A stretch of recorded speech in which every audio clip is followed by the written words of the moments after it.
Penny Wong, any advice for someone starting their journey at 40 or 50 to fast track their investing since time isn't on their side, like a 20 or 30-year-old? The advice that I would give you is stop thinking fast.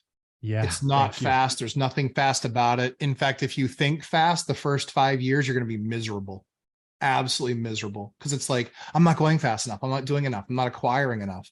Yeah, I get it. We all lived in that space. The fastest or the easiest way to speed things up is house hack. That's the easiest way to speed things up by far. Yeah. I think for me, it's a 10-year journey, no matter when you start, right? Starting at 40 means you're done at 50. I am 50. It's not a bad deal.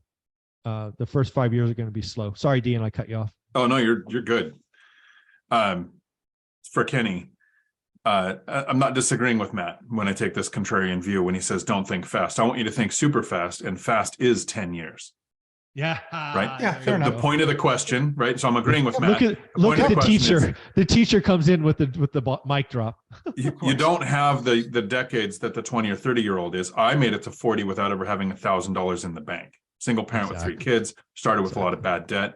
So what you need to do to sit back at the age of 40 or 50 or whatever age you are that you're starting at and think, what am I willing to put up with to make this take 10 years?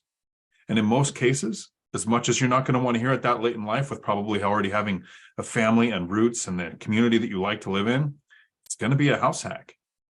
Reduce or eliminate that huge expense, add that to your savings rate, rinse and repeat it with no other investments, just house hacking every 2 years in a small multifamily would give you somewhere between 8 and 20 rentals that all cash flow, units, not properties.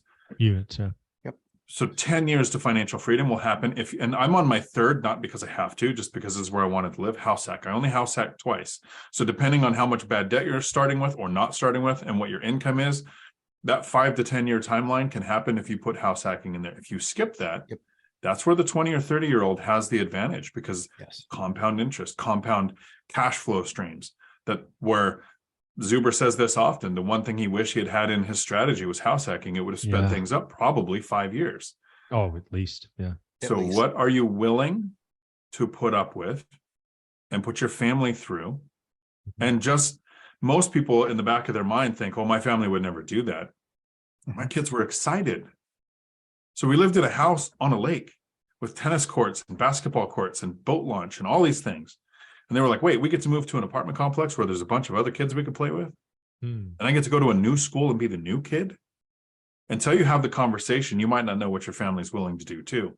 So I would at least have the conversation and see if you can put that into your mix.